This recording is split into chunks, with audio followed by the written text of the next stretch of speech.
오늘 말씀의 제목이 왜 전해야 하는가입니다. 사실 오늘 설교를 준비를 하면서 조금 걱정이 앞섰습니다. 너무 조금 지루하지 않을까, 그리고 또 여러분이 이해하기가 조금 어렵지 않을까. 그럼에도 불구하고 우리가 분명히 본문 말씀을 통해서 왜 전해야 하는지를 배워야 올 한해 우리 교회의 표어처럼 복음을, 말씀을 기쁨으로 심고 그 복음과 말씀의 열매를, 즉 영혼을 은혜로 거두는 한 해가 될 줄로 믿습니다. 여러분, 우리 올해 구호를 한번 같이 외쳐보겠습니다. 제가 기쁨으로 하면 여러분은 심자 하시면 됩니다. 그리고 은혜로 하면 거두자 하면 됩니다. 기쁨으로, 은혜로. 네, 해보세요. 재밌습니다. 여러분, 기쁨으로 심고 은혜로 거두는 한 해 되시기를 예수의 이름으로 축복합니다. 무엇을 심든지 기쁨으로 심으세요. 예배도 심으시고 기도도 심으시고 믿음도 심으시기를 바랍니다. 봉사와 헌신도 심는 농부의 마음으로 하시기를 축원합니다. 자, 시간이 좀 오늘은 촉박할 것 같아요. 설교 자체도 조금은 제가 미리 말씀을 드려 어렵습니다. 집중해서 잘 듣지 않으면 이해하지 못하고 앞부분을 이해 못하면 뒤로 갈수록 더 어려워집니다. 무섭죠? 자, 마가복음 3장 35절로 36절에서 제일 중요한 단어는 목숨이라는 단어와 복음이라는 단어입니다.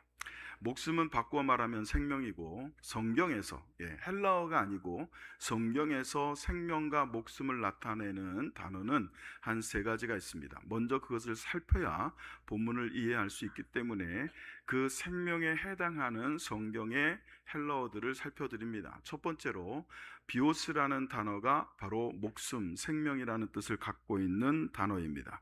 이 비오스라는 단어는 육체적이고 물질적인 생명을 뜻합니다. 자, 그러니까 여러분이 육체를, 즉 살을 입고 사는 동안, 생명을 가지고 사는 동안 그 생명을 유지하기 위해서 필요한 돈, 재물, 그리고 여러 가지 것들, 그 모든 것을 추구하고 그 모든 것을 여러분 얻는 행위, 그것까지를 다 포함해서 비오스라고 합니다. 누가복음 8장 14절을 보시면 여기에 비오스라는 단어가 이렇게 쓰였습니다. 같이 읽어봅니다. 시작. 가시떨기에 떨어졌다는 것은 말씀을 들은 자이나 지내는 중 이 생의 염려와 재물과 향락의 기운이 막혀 온전히 결실하지 못하는 자요 할 때 이 생이라는 단어가 바로 비오스라는 단어를 쓰고 있습니다. 이 생의 염려와 재물과 향락, 그러니까 이 생이라고 하는 이 생명은 이 생을 살아가는 동안 얼마만큼 재물을 모을 것이냐, 남들보다 얼마나 부자로 부유하게 살 것이냐, 이런 것들을 걱정하게 하는 그 생명, 그것이 비오스입니다. 이것은 생물학적인 생명이라기보다는 생활 영역, 생활의 바운더리를 말하는 단어에 가깝습니다. 자, 두 번째는 조에라는 단어가 있습니다. 이 조에라는 단어는 하나님이 주시는 영원한 생명. 두 가지 중요한 키포인트가 있죠. 하나님이 주셔야 조에입니다. 그리고 하나님이 주시는 건데 영원한 것, 그것이 조에라는 생명입니다. 이 영원한 생명은 요한복음 10장 10절에 이렇게 말씀하고 있습니다. 같이 읽어봅니다. 시작. 도둑이 오는 것은 도둑질하고 죽이고 멸망시키려는 것뿐이요 내가 온 것은 양으로 생명을 얻게 하고 더 풍성히 얻게 하려는 것이라. 자, 예수님께서 선한 목자로 오셔서 자기 양떼들을 돌보시는데 예수님이 아닌 다른 목자, 거짓 목자, 사꾼 목자들은 도둑과 같아서 양에게 생명을 주는 자가 아니라 양을 생명을 빼앗는 자라 그랬습니다. 이렇게 예수님께서 선한 목자로 오셔서 자기 양떼에게 주시는 생명이 조회예요. 이 조회는 여러분이 태어날 때부터 자연 발생적으로 갖고 태어나는 게 아닙니다. 여러분, 비오스는 여러분이 이 땅에 태어나는 순간 얻은 생명이에요. 그건 여러분이 노력해서 얻은 게 아니라 태어나는 순간 이미 그 비오스는 갖고 태어납니다. 그러나 조회는 복음을 듣고 믿음이 생겨서 예수님을 구세주로 영접해서 하나님과의 관계가 회복되어서 그 관계가 회복된 사람들에게 주시는 하나님의 영원한 생명, 그게 조회입니다. 자, 세 번째는 푸시케가 있습니다. 이 푸시케라고 하는 단어는, 자, 여러분 한 사람 한 사람에게 있는 영혼, 그리고 여러분 자체, 존재, 자아, 그것을 뜻하는 단어입니다. 마태복음 10장 28절을 같이 읽습니다. 시작. 몸은 죽여도 영혼은 능히 죽이지 못하는 자들을 두려워하지 말고 오직 몸과 영혼을 능히 지옥에 멸할 수 있는 이를 두려워하라. 자, 여러분 이 말씀을 잘 보시면 몸과 영혼이 나옵니다. 여러분에게는 비오스, 사르스라고 하는 몸이 있고 육체가 있고 그 몸 안에 여러분 그 몸을 유지하기 위해서, 그 몸의 생명을 유지하기 위해서 필요한 것들을 여러분이 얻으며 살아요. 그 얻으며 살아갈 때 비오스만 갖고 푸시케만 갖고 사는 사람들은 조회가 없어요. 즉 하나님 주시는 생명이 없는 겁니다. 그런데 그 몸에 여러분의 영혼이 복음을 듣고 예수를 영접하게 되면 조회가 생겨요. 그러니까 비오스와 조회, 그리고 그 사이에 여러분 자체, 여러분 영혼, 여러분의 본질 자체가 바로 푸시케. 그러니까 푸시케만 갖고 살면 죽으면 어떻게 됩니까? 여러분의 푸시케는 천국에 갈 수 없어요. 비오스로 살다가 비오스로 여러분이 살아가면서 푸시케가 여러분의 영혼 속에, 여러분의 영혼이 푸시케로 그렇게 이어져 가는 동안 복음을 듣고 하나님과의 관계가 회복이 되어서 믿음으로 구원을 얻을 때 여러분이 다시 태어나는 본 어게인하는 그 생명이 조회입니다. 그래서 마태복음 10장 28절에 몸은 죽여도 영혼은 할 때 이 영혼이 푸시케예요. 조회가 아닙니다. 여러분의 푸시케는 능히 죽을 수 있어요. 죽는다는 건 분리된다는 겁니다. 하나님과 분리되는 게 죽음이에요. 여러분의 푸시케가 하나님과 분리되어 버리면 영원히 죽게 돼요. 여러분의 푸시케가 하나님과 연결을 맺고 관계를 맺어서 하나님과의 관계가 회복이 되면 푸시케가 여러분 조회를 얻습니다. 하나님의 생명을 얻어요. 그래야 그 생명을 가지고 천국에 들어가는 겁니다. 자, 결론적으로 말씀드리면, 간단하게 말씀을 드리면, 비오스는 생활에 필요한 생명, 생계, 삶의 수단, 그렇기 때문에 본질적인 어떤 생명이라기보다는 생활의 영역을 뜻합니다. 생활의 영역. 그리고 조회는 하나님의 생명, 영원한 생명을 뜻합니다. 푸시케는 여러분 한 사람 한 사람이 육체 안에 가지고 있는 영혼, 그 영혼의 생명을 뜻합니다. 예수를 안 믿는 사람도 뭐가 있을까요? 비오스도 있고 푸시케도 있는 거예요. 예수를 믿어야 뭐가 생겨요? 조회가 생기는 겁니다.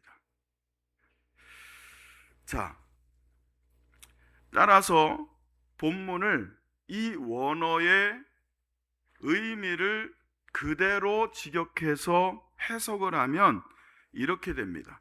자기 존재를 붙잡으려고 하면 잃고 나와 복음을 위하여 자기 존재를 내려놓으면 얻는다.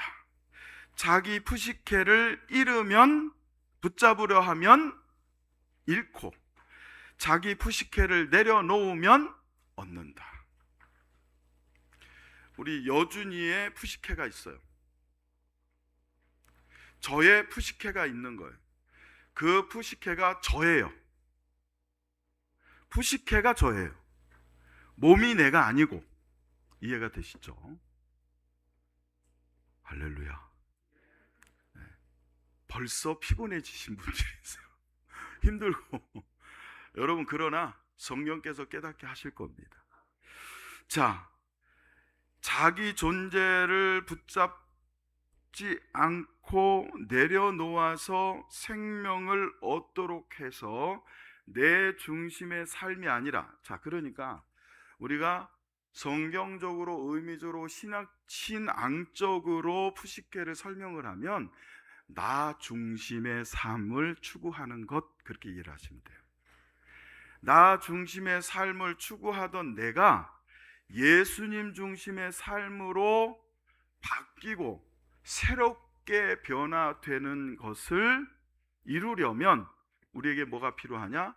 복음이 필요합니다. 여러분이 여러분 중심의 삶을 내려놓고 예수 중심의 삶을 살기를 원하시는 줄로 믿습니다. 여러분 정말 그렇게 원하십니까? 여러분이 보실 때 저는 어떠세요? 우리 목사님은 자기 중심의 삶을 내려놓고 예수님 중심으로 사는 분이다, 그렇게 인정이 되세요? 아멘 하신 분들은 잘 모르시는 분들입니다. 저는 아직 그렇게 살지 못하고 있습니다. 그렇게 살고 싶지만 그렇게 살지 못해요. 그렇게 살고 싶은 저를 비난하지 마세요.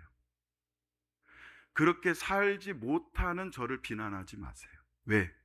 그렇게 살고 싶고 그렇게 살아가려고 공사 중인 거예요.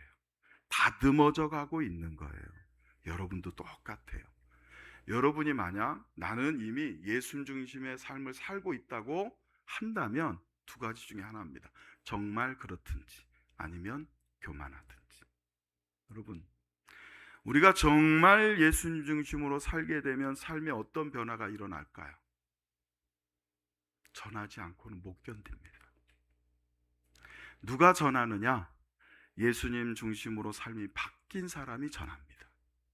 전도해야 되겠다고 생각하는 사람이 전하는 게 아니라 정말 예수님 중심으로 살아본 사람, 살고 있는 사람은 예수님 중심으로 살았을 때의 기쁨과 예수님 중심으로 살았을 때의 은혜와 예수님 중심으로 살았을 때의 그 행복을 알기 때문에 전하지 않고는, 나누지 않고는, 말하지 않고는 견딜 수가 없게 됩니다. 여러분 모두가 복음을 잘 깨달아서 이 복음이 주는 예수님 중심으로 삶을 변화시키는 그 능력을 여러분이 먼저 경험하시고 경험한 그 복음의 능력을 다른 이에게 전하며 사는 우리 모두가 되기를 예수의 이름으로 축원합니다. 나 중심의 비오스의 삶에서 예수님 중심의 내 영혼 푸시케가 조회를 얻도록 하는 삶을 살게 하는 유일한 하나님의 능력이 복음입니다. 그래서 우리는 왜 복음을 전해야 하는가? 그것은 바로 복음만이 우리의 생명을 살리는, 우리의 푸시케를, 우리의 존재를 살리는 유일한 길이기 때문입니다. 마가복음 8장 35절 상반절을 같이 읽겠습니다. 시작. 누구든지 자기 목숨을 구원하고자 하면 잃을 것이요, 그랬습니다. 여기 구원하다라고 하는 단어가 소조라는 단어를 씁니다. 이 소조는 구출하다, 살리다, 그리고 구원하다라는 의미를 갖고 있습니다. 그런데 참 의아하지 않습니까? 누구든지 자기 목숨을 구원하고자 하면 잃는데요. 여러분, 구원하려고 하는데 왜 잃어버릴까요?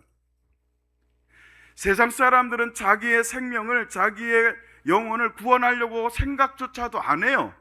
그런데 예수 믿는 사람들은, 우리들은 자기 목숨을 구원하려고 애를 쓴단 말이에요. 그런데 왜 자기 목숨을, 자기 푸시케를 구원하려고 하는데 왜 잃느냐 말이죠. 그것은 자기 목숨을 구한다는 건 다른 말이 아니라 자기 중심적으로 산다는 것이기 때문에 그래요. 자기 목숨을 구원하고자 한다라는 것은 다른 뜻이 아니라 자기 중심적으로, 주님 중심, 말씀 중심, 하나님 중심으로 사는 자가 아니라 자기 중심적으로 예배하고 자기 중심적으로 구원을 얻으려고 하면 오히려 잃는다는 거예요. 그래서 구원은 자기 중심이 아니라 예수님 중심이 되어야 할 줄로 믿습니다. 왜 자기 목숨을 구원하려고 하는데 잃느냐? 그렇기 때문에 결론적으로 말씀을 드리면 그 이유는 구원을 얻는 방법을 모르기 때문에 그렇습니다. 세상 사람들은 눈에 보이는 대로 자기가 경험한 것을 기준으로 해서 구원을 얻으려고 합니다. 여러분, 우리가 신앙생활할 때 제일 위험한 게 뭔지 아십니까? 제일 위험한 건 이단이 아닙니다. 제일 위험한 건 여러분 사단의 역사가 아닙니다. 제일 위험한 거는 여러분 사건이나 사고가 아니에요. 박해나 핍박이 아닙니다. 우리의 신앙을 지키는데, 내 영혼을 지키는데, 내가 예수님을 따라가는 데 있어서 제일 위험한 건 뭐냐면 비슷한 겁니다. 닮아 있는 겁니다. 확실히 차이가 나면 여러분 그건 구분이 돼요. 확실하게 구분이 되면 우리는 여러분 구별되어서 그쪽으로 안 갈 수 있습니다. 근데 비슷해요. 그렇게 해도 될 것 같아요. 이렇게 예배해도 될 것 같고, 이렇게 기도해도 될 것 같고, 이렇게 신앙생활 해도 될 것 같은 거예요. 기준이 나인 거예요. 기준이 나이면 비슷하지만 여러분 오류가 생겨요. 아담과 하와가 선악과를 왜 먹었습니까? 비슷했기 때문이에요. 사단이요 완전히 다르게 말하지 않습니다. 비슷하게 말하기 때문이에요. 그래서 우리는 비슷한 것보다는 모르는 게 낫고, 모르는 것보다는 정확하게 아는 것이 중요합니다.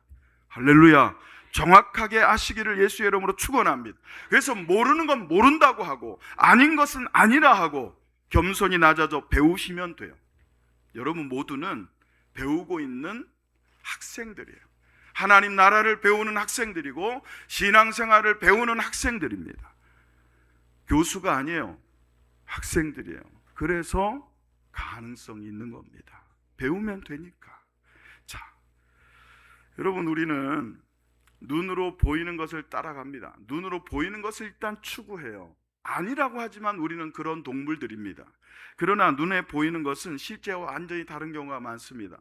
여러분 많은 경우를 통해서 저는 설교하면서 이 부분을 강조해서 여러 번 말씀을 드렸습니다. 그럼에도 불구하고 우리는 자칫 매일 순간순간 놓칩니다. 보이는 걸 따라가려고 하고, 내가 감각기관으로 얻은 정보를 따라가려고 하고, 하나님의 말씀이 아니라 복음이 아니라 내 자아, 내 생각과 내 노하우를 따라가려고 해요. 그것이 얼마나 위험한지를 여러분에게 한번 영상으로 알려드립니다. 함께 보시죠. 때때로 우리가 눈으로 보는 것은 실제와 다를 수 있습니다. 예를 들어 이것은 계단처럼 보이지만 사실은 그렇지 않습니다. 하늘로 곧게 뻗어 있는 듯 보이지만 실은 정교하게 설계된 착시 구조물이죠. 우리의 뇌는 익숙한 형태를 먼저 떠올리기 때문에 현실보다 그럴듯한 모습을 먼저 믿어버립니다. 그래서 때로는 눈보다 한 걸음 더 가까이 다가가 확인해 볼 필요가 있습니다. 나선형 경사로는 사람들이 걸어 내려갈 때 건물 전체가 회전하는 것처럼 보이는 착시 현상을 일으킵니다. 실제로 움직이는 것은 사람들뿐이지만 반복되는 곡선 구조와 동일한 방향의 동선이 겹치면서 우리의 시각은 배경보다 움직임을 먼저 인식합니다. 여러분의 눈은, 여러분의 귀는, 여러분의 감각은 뇌에 정보를 전달하고 뇌는 그것을 판단하게 합니다. 근데 우리의 뇌가 얼마나 어리석은지 보세요. 우리의 눈이 얼마나 여러분 부실한지 보세요. 이렇게 언뜻 보면 계단처럼 보이지 않아요? 계단처럼 보이는데 옆에 가서 가까이 가서 보니까 어때요? 계단이 아니고 그냥 일자로 딱 서 있는 사다리 모양이에요. 여러분 이 건물 보이십니까? 이 건물이 움직이는 게 아니잖아요. 건물은 그대로 있어요. 고정되어 있습니다. 그런데 이 나선형 건물을 따라서 사람들이 같은 방향으로 걸으니까 볼 때는 어떻게 보여요? 사람들이 걷기도 하지만 건물이 뱅글뱅글 도는 것처럼 보여요. 여러분의 눈은 그렇게 약합니다. 여러분의 눈은, 여러분의 감각기관은 그렇게 부족한 거예요.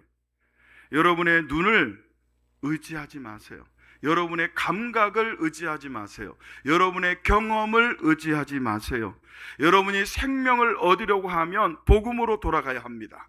복음을 들어야 하고 들은 복음으로 여러분은 생명을 지키는 자가 되기를 주의 이름으로 축원합니다.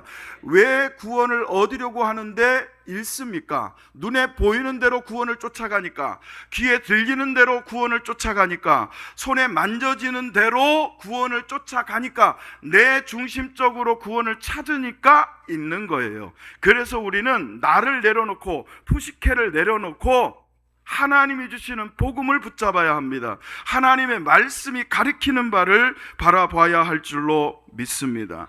사랑하는 성도 여러분, 그래서 우리는 비오스를 얻는 그래서 생활의 기반이나 삶의 형편이 나아지는 것을 추구하는 그런 그리스도인이라 그 생명을 얻거나 또는 여러분 하나님이 없는 내 영혼 자체를 얻기 위해서가 아니라 하나님의 관계를 회복하고 믿음으로 구원을 얻는 진정한 구원에 이르기 위한 복음, 그 구원을 얻기 위해서 오늘도 하나님의 말씀을 들으시고 들은 말씀을 이웃에게 전하시는 여러분 모두가 되기를 예수의 이름으로 축원합니다.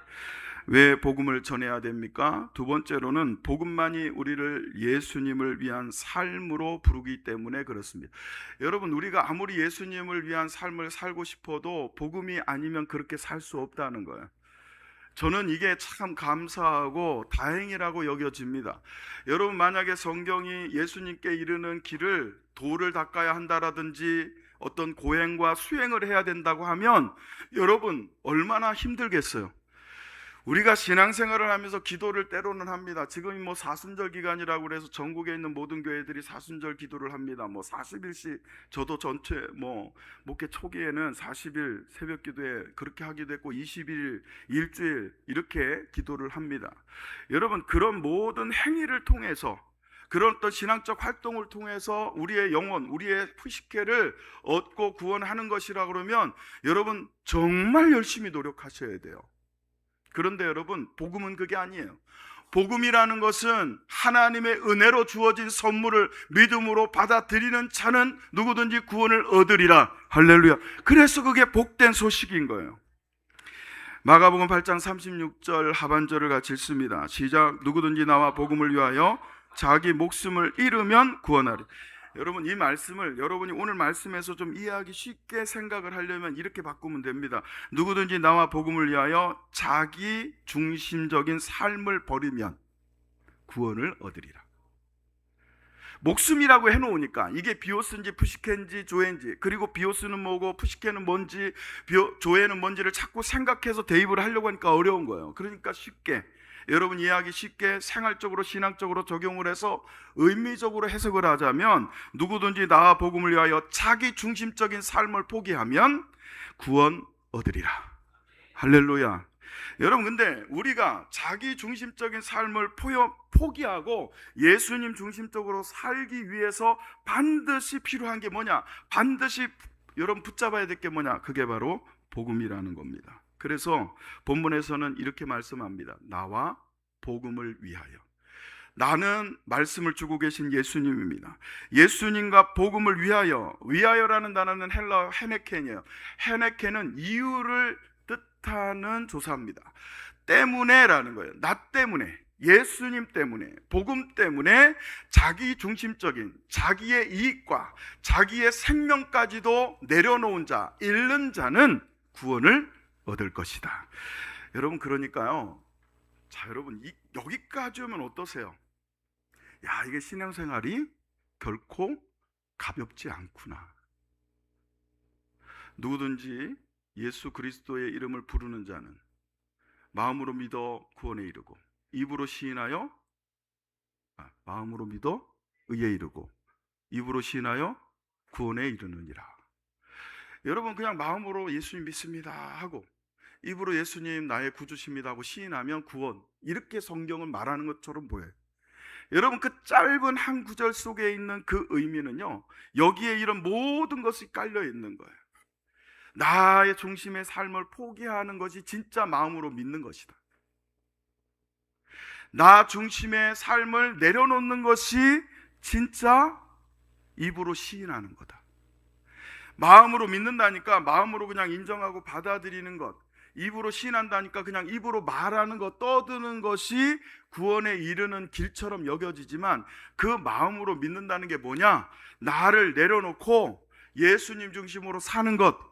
입으로 시인한다는 게 뭐냐? 나를 내려놓고 예수님 중심으로 생활을 해 나가는 것. 그것이 마음으로 믿는 것이고 그것이 입으로 시인하는 것이다 라는 겁니다. 여기 여러분 잃는다라고 하는 이 단어가 아폴림이라는 단어를 씁니다. 아폴림이 여러분 핸드폰 잃어버려 보신 적 있으시죠? 저는 반지도 잃어버려 본 적이 있고 이렇게 잠깐 내려놓고 잊어버려 까먹고 또 지갑 이런 거 많이 잊어버리죠. 여러분 그리고 성경책들 그리고 우리 권사님 중에 한 분은 금요기도에 있다 오셔서가 머플러 놓고 가셨어요. 잃어버리셨다고 오늘 찾으셨어요. 그런 건 찾을 수 있죠. 교회에 있었으니까. 근데 잃어버린 거 있죠. 여러분이 어떤 물건을 잃어버렸을 때 아폴리니를 쓰냐? 안 씁니다. 아폴림이라는 건 사라져 없어지는 거예요. 죽어버리는 거예요. 멸망당하는 거예요. 완전히 죽어버리고 상실하는 거예요. 존재 자체가 없어지는 거예요.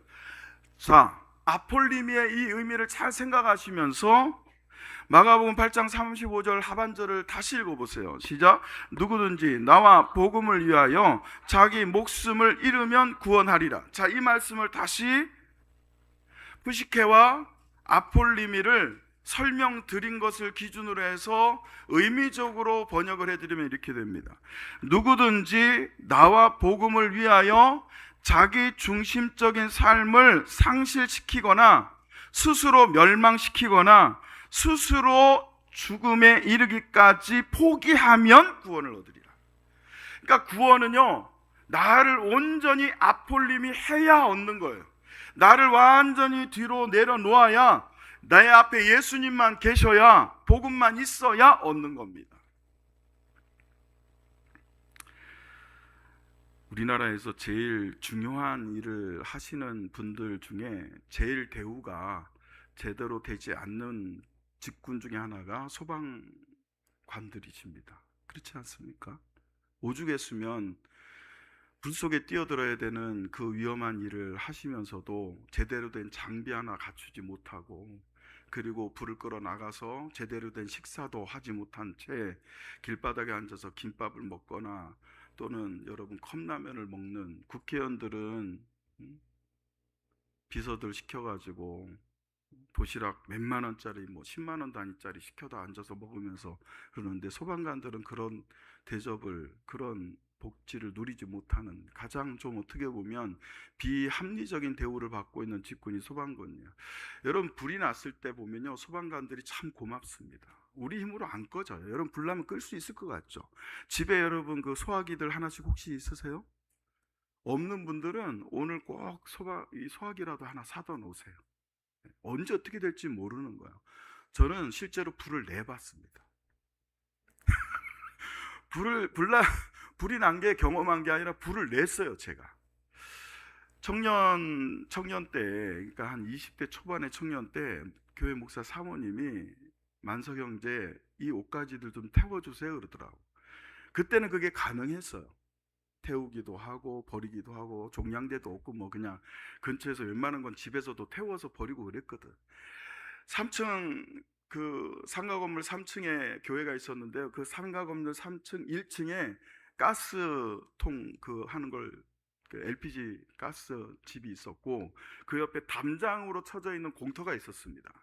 그 공터에 아무나 들어갈 수 있었어요. 그 공터에 가서 태우라는 거예요. 그래서 옷가지를 잔뜩 가지고 라이터를 들고 내려갔습니다. 내려가서 풀이 잔뜩 피어있는 그곳에다 올려놓고 옷에다 직접 불을 붙이니까 잘 안 타요. 그래서 아주 충성되이 종이들을 갖다가 붙여가지고 불을 붙여가면서 어렵게 불을 붙였더니 이 옷가지들 중에 나이론이 있는 거예요. 나이론 섬유가 있으니까 잘 타기 시작하더라고요.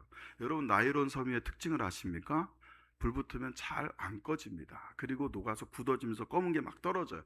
그 떨어진 불덩어리가 숲을 사이에 가려져 있던 스티로폼과 그 밑에 깔려있던 폐타이어를 태우기 시작했어요.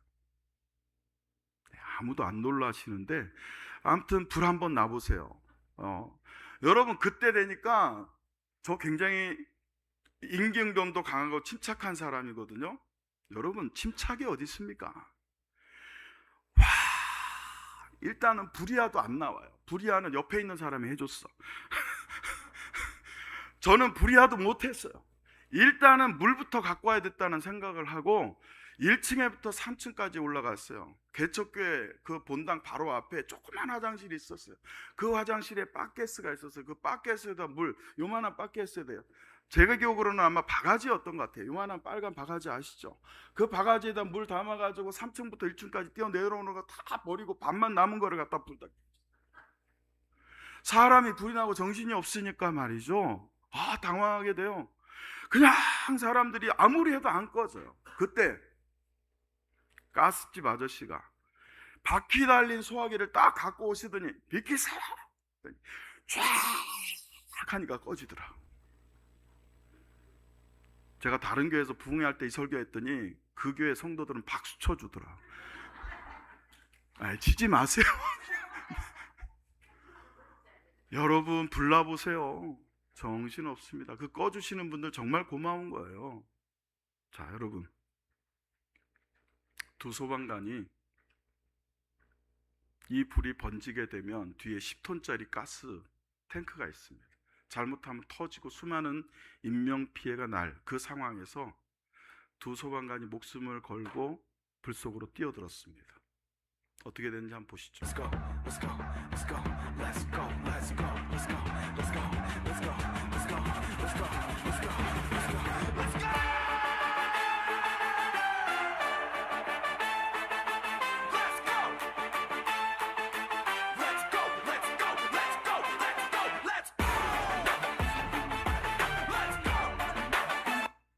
여러분 대단하지 않습니까?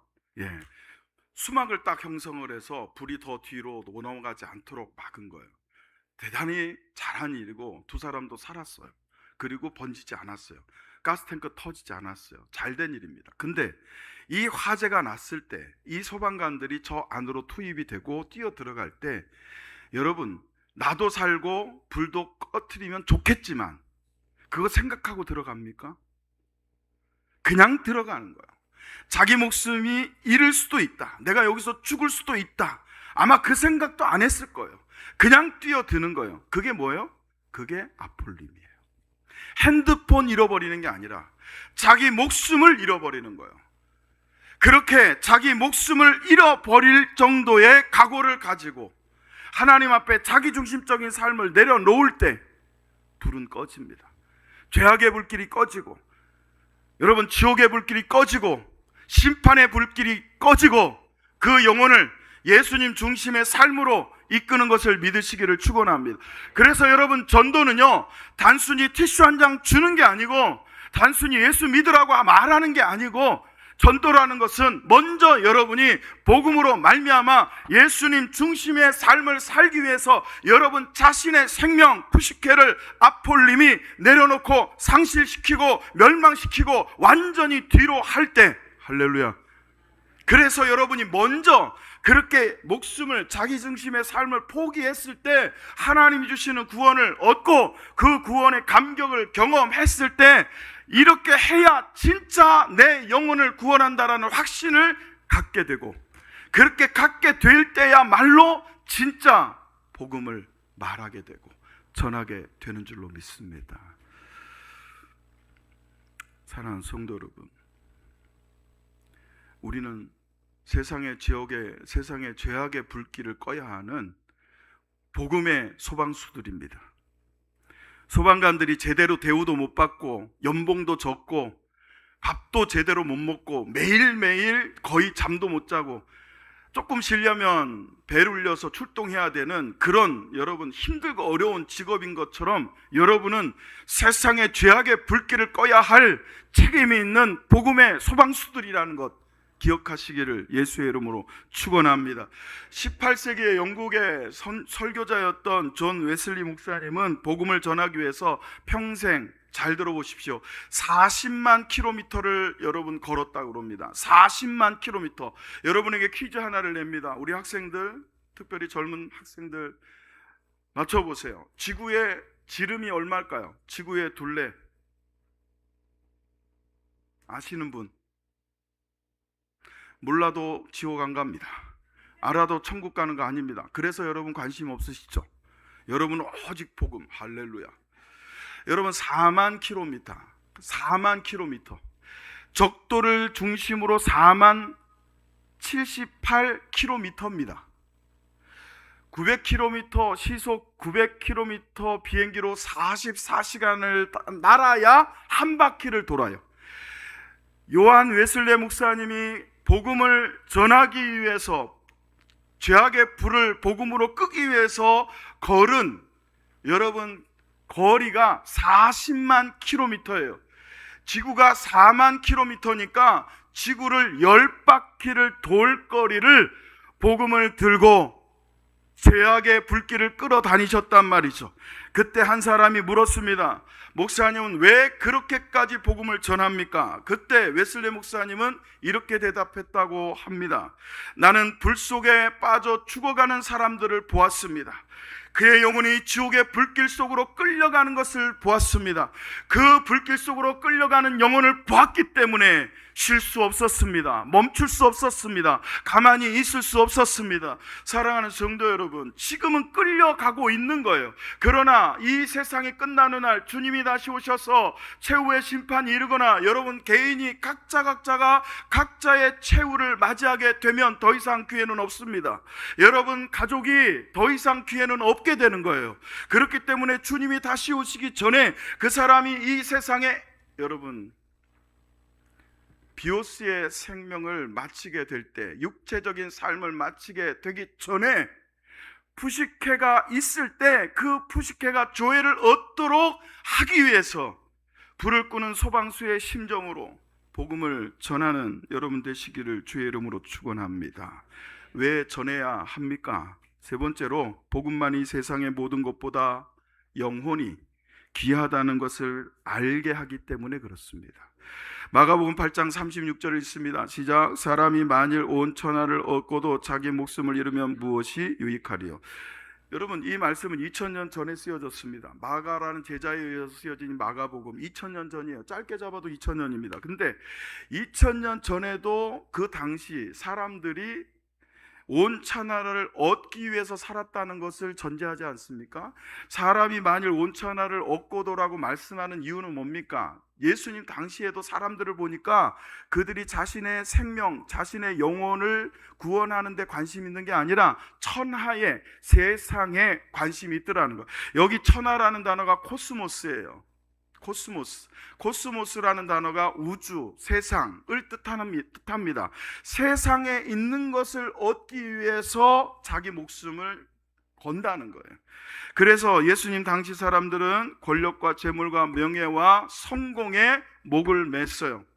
그것이 자신의 생명을 구원하리라고 생각을 한 겁니다. 근데 놀라운 건 2000년이 지난 지금 세상 사람들도 여전히 2000년이나 지났는데도 여전히 지금도 온 천하를 얻기 위해서 부와 재물과 권력과 성공을 얻기 위해서 자기 목숨을 내놓는다는 거예요. 목숨 걸고 공부해라. 목숨 걸고 일해라. 목숨 걸고 돈 벌어라. 하잖아요. 여러분 자녀가 공부를 열심히 했습니다. 우리나라에서 제일 유명하고 좋은 대학이라고 하는 카이스트 들어갔습니다. 그 들어갈 실력이 있는데 야 목사님 말씀에 설교에 사람이 온 천하를 얻고도 자기 목숨을 잃으면 무엇이 유익하리요? 너는 저 지방대에 가거라. 성경은 교회는 저는 그렇게 가르치는 거 아니에요. 하나님께 주신 그 지능이라고 하는 학습이라고 하는 공부하는 능력이라고 하는 좋은 달란트를 열심히 공부해서 사회에 환원해야 돼요. 열심히 배워서 사회 유익이 되도록 그 공부한 걸 쓰면 돼요.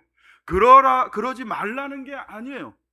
여러분 이 말씀은 뭐냐면 그것이 목적이 되고 그것이 내 인생에 내 영혼에 추구하는 첫 번째가 되고 그것이 내 영혼을 구원할 걸로 착각하는 것은 버리라는 거예요.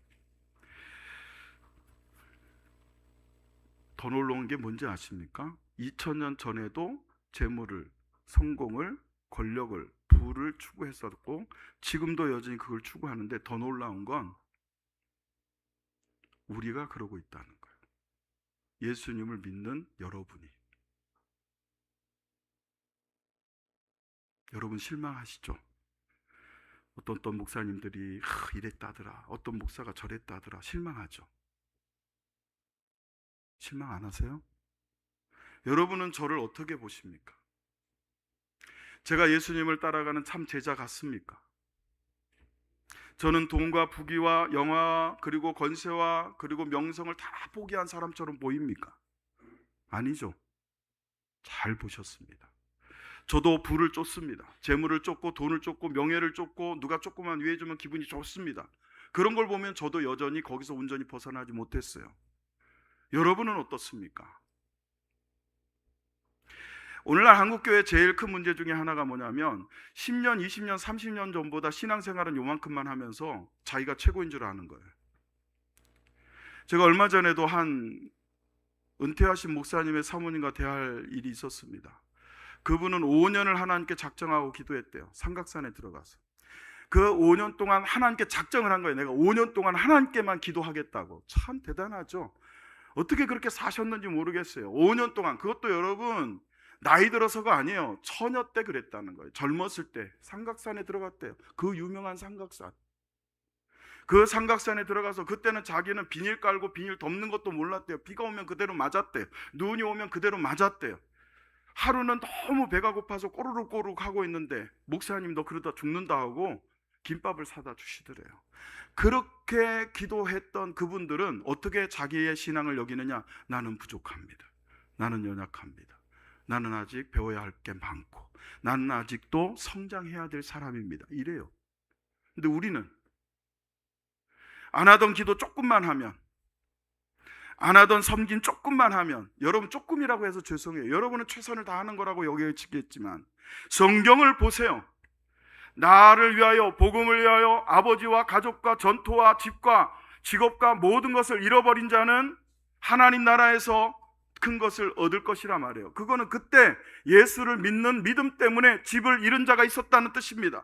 예수를 믿는 믿음 때문에 가족을 잃었던 사람들이 있다는 뜻이에요. 예수를 믿고 신앙을 지키기 위해서 자기의 생명도 아폴림이 완전히 멸망시키며 내어놓은 사람들이 있었다는 뜻입니다. 그런데 그들도 하나님 앞에서 교만하지 않았어요. 목을 뻣뻣이 세우지 않았어요. 겸손했어요. 더 배워야 할 존재들로 자신을 낮췄단 말이에요. 겸손하신 하나님처럼 자기도 낮추어야 하나님을 보는 거예요. 하나님은 높은 데 있지 않았어요. 예수님은 좋은 옷 입고 높은 데 앉은 자리와 그들과 함께 하지 않았어요. 낮은 자리에 문둥병자들과 몸을 파는 여자들과 그리고 이런 세리들과 함께 있었잖아요. 사랑하는 성도 여러분, 우리가 제일 포기하고 제일 먼저 버려야 될 건 저 사람이 아닙니다. 바로 나예요. 나의 목숨을 아폴림이 아끼지 않고 나 중심의 목숨을 내려놓지 않으면 생명을 얻을 수 없습니다. 여러분, 예수님 당시에도요 자식들한테 그렇게 가르쳤어요. 더 가져라, 더 공부해라, 더 높아져라, 더 성공해라, 더 올라가야지, 더 많이 가져야지, 그렇게 가르쳤어요. 그러나 예수님은 그때도 이렇게 말씀하십니다. 온 천하를 네 자식이 얻더라도 네 자식이 목숨을 잃으면 무슨 유익이 있겠느냐? 여러분의 자녀가 좋은 대학 나왔습니까? 여러분의 자녀가 좋은 직장 다닙니까? 여러분의 자녀들이 성공하고 있습니까? 그 온 천하를 얻고도 자기 생명을 잃으면, 예수를 모르면, 교회를 얻지 못하면 무슨 유익이 있겠습니까? 저는 이 설교를 저에게 하고 있어요. 여러분에게도 하고 있지만 저에게도 합니다. 사랑하는 성도 여러분, 우리 올 한 해 복음을 말해야 돼요. 복음을 전해야 돼요. 왜?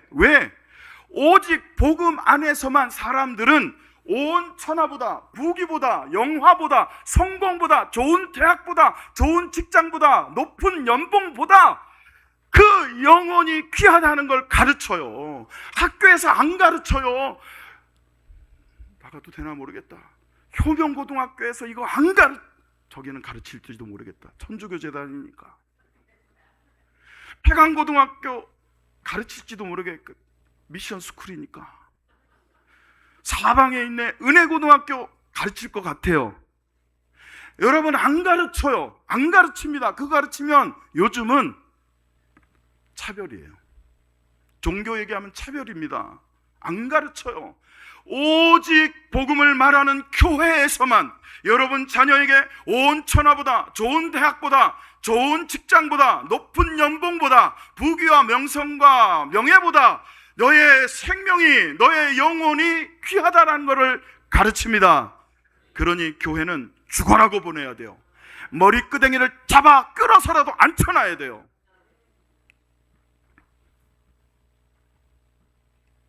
복음만이 영혼의 가치를 깨닫게 합니다.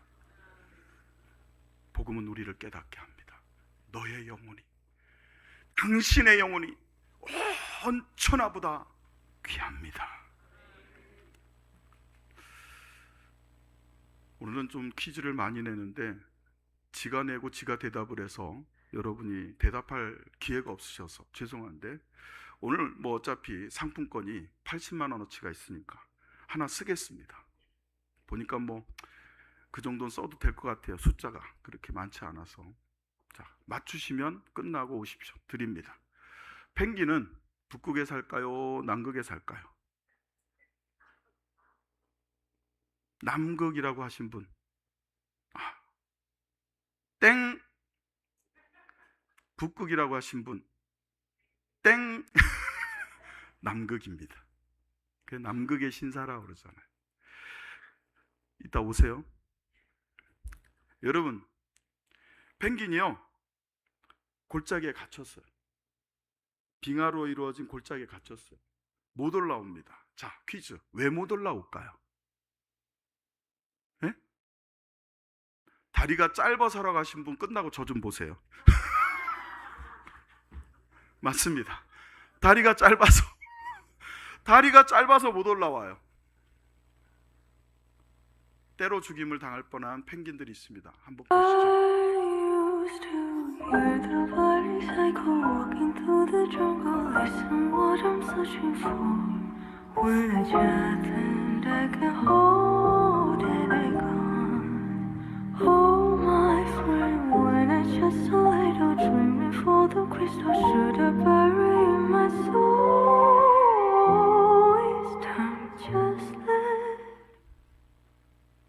마지막 구절이 제 가슴을 울렸어요. 이게 규칙이래요. 촬영을 해요. 다큐멘터리를 찍으러 갔는데 마침 촬영팀의 눈에 보인 게 펭귄 떼가 골짜기에 갇혔어요. 말씀하신 것처럼 다리가 짧아가지고 못 올라와요. 미끄러지는 거예요. 이렇게 걷고 이렇게 걸으니까. 그러니까 올라갈 땐 이렇게 올라가고 미끄러질 땐 이만큼. 그러니까 못 올라오고 거기서 얼어 죽고 있어요. 영하 40도예요. 저 펭귄 남극에 사는데도 여러분 햇빛이 계속 비치지 않으니까 죽는 거예요. 그걸 본 촬영팀은 자연의 섭리와 여러분 인간의 금기를 깨고, 왜냐하면 여러분 보세요.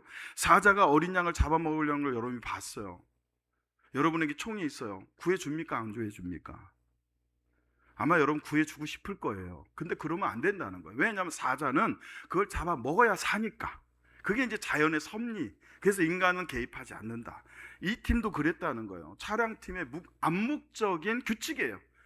자연의 섭리에 개입하지 않고 촬영만 한다. 근데 가만히 보니까 이게 너무 많은 펭귄이 죽게 생긴 거예요. 저대로 놔두면 죽을 것 같은 거예요. 그래서 삽을 들고 계단을 만들어 줬어요. 짧은 계단을. 그래서 얘네들이 그 햇빛이 비치지 않는 영하 40도의 얼음 빙하 구덩이 속에서 하나하나 올라와서 어디로 갑니까?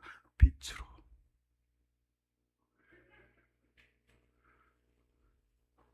여러분,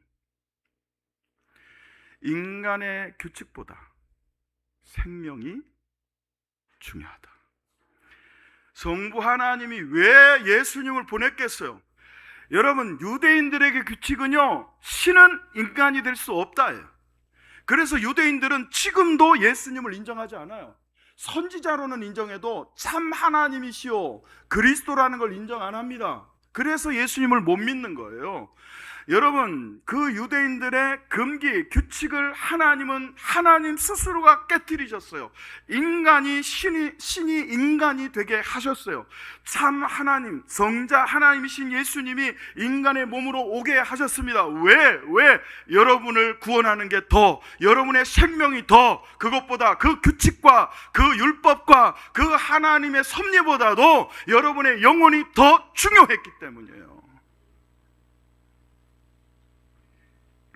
영하 40도의 구덩이에서 죽어가던 펭귄들이 한 마리씩 햇빛을 향하여 생명을 얻고 나가는 것처럼, 그 기적을 통하여 생명을 얻은 것처럼 하나님의 은혜로 우리는 생명의 빛이신 예수님께로 나아갈 수 있게 되었습니다. 그 생명의 빛으로 나아가게 하는 것이 복음이에요. 그래서 그 복음을 전해야 됩니다. 요한복음 3장 16절을 읽어볼까요? 시작. 하나님이 세상을 이처럼 사랑하사 독생자를 주셨으니 이는 그를 믿는 자마다 멸망하지 않고 영생을 얻게 하려 하십니다. 여러분에게 묻습니다. 하나님이 사랑한 게 뭡니까? 세상이에요. 세상, 코스모스. 앞에 온 천하를 얻고 할 때도 그것도 코스모스고, 번역을 천하라고도 하고 세상이라고도 했지만 하나님도 천하를 사랑했어요. 하나님도 세상을 사랑했어요. 그러나 아들을 주사 구원하신 건 뭡니까? 천하가 아니고 영혼이에요. 여러분의 영혼, 그를 믿는 자마다 멸망치 않고 믿는 자의 영혼, 그 영혼을 하나님은 사랑하신 거예요. 그 영혼을 구원하신 거예요. 여러분은 무엇을 위해 살고 계십니까? 혹 사는 것 때문에, 비오스 때문에, 먹고 사는 문제 때문에 중요한 영혼을 잃고 있지는 않습니까?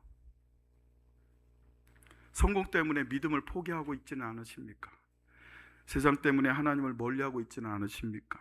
예수님은 말씀하십니다. 영혼을 잃으면 온 천하를 얻어도 무익하다. 부식회를 잃으면 오펠레오 유익이 없다. 세상은 돈이 중요하다고 합니다. 성공이 중요하다고 합니다. 중요하죠. 중요하지 않다는 게 아니에요. 그러나 그것보다 더 중요한 건 바로 사람의 영혼이에요. 영혼. 그 영혼을 여러분 구원하시기 위해서 주신 게 복음이니 여러분이 먼저 복음을 들으시고 그리고 그 복음을 이웃에게도 전해서 그도 천하보다 영혼이 귀하다는 것을 복음을 통해 깨닫게 하실 수 있는 은혜가 있기를 예수의 이름으로 축원합니다. 왜 전해야 합니까? 첫째, 복음만이 우리의 생명을 살리는 유일한 길이기 때문에 전해야 합니다. 두 번째, 복음만이 우리를 예수님을 위한 자기중심적인 삶이 아니라 예수님을 위한 예수님 중심의 삶으로 이끄시기 때문입니다. 왜 전해야 합니까? 복음만이 세상의 모든 것보다 영혼이 더 귀하다는 것을 알게 하기 때문입니다. 여러분, 우리 서로 인사하겠습니다. 복음을 전합시다. 이번에는 이렇게 인사하겠습니다. 조금 실례시겠지만 한 사람을 떠올리십시오.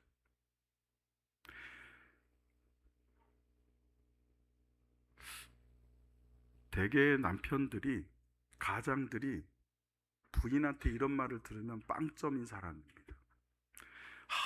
우리 집사람은요, 우리 남편은요, 남한테는 참 잘해요. 선배한테도 잘하고 후배한테도 잘하고요, 최고예요. 나가면 인기가 있어요. 근데 가족한테는요, 아무튼 개판이에요.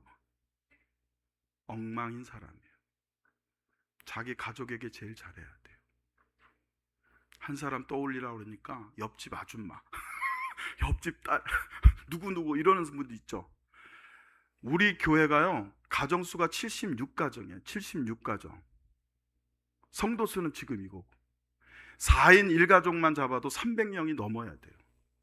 근데 이 숫자예요. 왜? 여러분 중에 복음을 전해야 될 가족들이 있다는 뜻 아니에요? 우리 목사님 오늘 신앙의 명문가를 이루는 교회가 되게 해달라고 기도했는데, 신앙의 명문가는 나 혼자 잘 믿어서 내 믿음만 이만큼 커진 게 아니라 온 가족이. 여러분이 용서하시면 제가 한 가정을 추천합니다. 저를 추천하면 좋겠지만 여러분도 아시다시피 부족해요. 그래서 우리 교회 한 가정을 추천합니다. 아주 어린 시절부터 교회에서 만나 결혼을 하고 아이를 낳고 그 온 세대가 여전히 지금도 한 교회에서 함께 행복하게 예배하고 있습니다. 교회에서 뭘 해서가 아니라 온 가족이 한 장소에서 정해진 시간에 같이 하나님을 예배할 수 있는 그 가정이 신앙의 명문가입니다. 될 수 있습니다. 할 수 있습니다. 여러분 가정도 될 수 있습니다. 복음을 전하면. 여러분이 전한 그 능력이 아니라 여러분이 전한 복음이 능력이 있어서 그렇게 할 줄로 믿으시기를 축원합니다. 여러분이 능력이 있어서가 아니에요. 내가 능력이 있어서가 아니에요. 내가 잘해서가 아니라 복음이 능력이 있어서. 그래서 복음을 말하면 하나님께서 그렇게 하실 줄로 믿습니다. 목사님, 우리 딸은 많이 말했는데도 안 되던데요? 안 된다고 하지 마세요. 예수를 전혀 모르는 사람이 교회까지 올 때까지 20년 전에 몇 번의 복음을 들어야 된다고 그러냐면 24번, 평균 24번을 그냥 듣는 게 아니라 제대로 들어도 24번 해야 간신히 교회를 온대요. 그러니 여러분이 전한 그 복음이 10번째일지 12번째일지는 아무도 모르는 거예요. 평균이 그래요. 70번 듣고 오는 사람이 있을 수 있고 한 번 듣고 오는 사람이 있을 수 있어요. 그러니 포기하지 마세요. 할렐루야. 사랑하는 성도 여러분, 저를 보십시오. 우리 한번 용기를 내봅시다. 온 천하보다 영혼이 귀하니 그 영혼을 예수님 중심으로 살게 하고 그 영혼으로 하여금 푸시케가 아니라 비오스가 아니라 조회를 향하여 살게 하시는 그 복음을 우리 모두 오늘 한 해 딱 한 영혼에게라도 전하는 우리 모두가 되기를 작정하고 다짐하고 할렐루야, 하나님의 도우심을 구할 수 있기를 예수의 이름으로 축원합니다. 그리할 때 하나님이 우리 교회의 선한 능력으로 그 모든 여러분 심음을 열매로 거두게 하실 줄로 믿습니다. 들은 말씀 붙잡고 결단하면서 함께 찬양하시겠습니다.